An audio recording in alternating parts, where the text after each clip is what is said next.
আসসালামু আলাইকুম।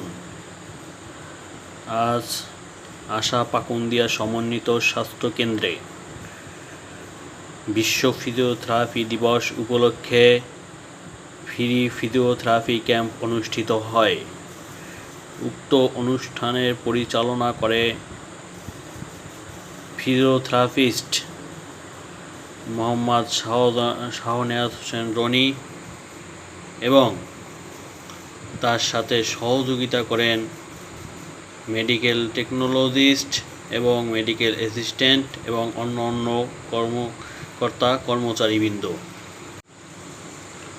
উক্ত অনুষ্ঠানের ক্লিনিক্যাল ফিজিওথেরাপিস্ট শাহনেওয়াজ হোসেন রনি তিনি বলেন, আমাদের আসার উদ্দেশ্য হচ্ছে প্রত্যন্ত এলাকায় সকল ধরনের চিকিৎসা সেবা পৌঁছে দেয়া।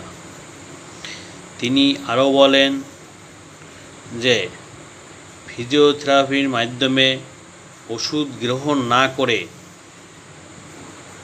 অনেক পুরাতন ব্যথা এবং বিভিন্ন ধরনের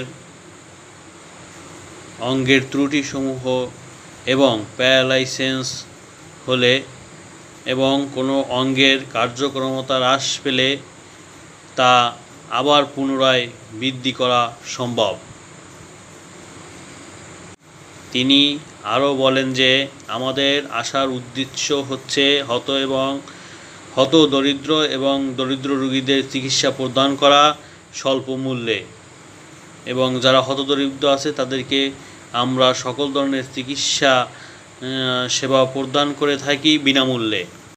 এবং এই অনুষ্ঠানে বিভিন্ন ধরনের ফিজিওথেরাপি সরঞ্জাম হতদরিদ্র রোগীদের মাঝে প্রদান করা হয়।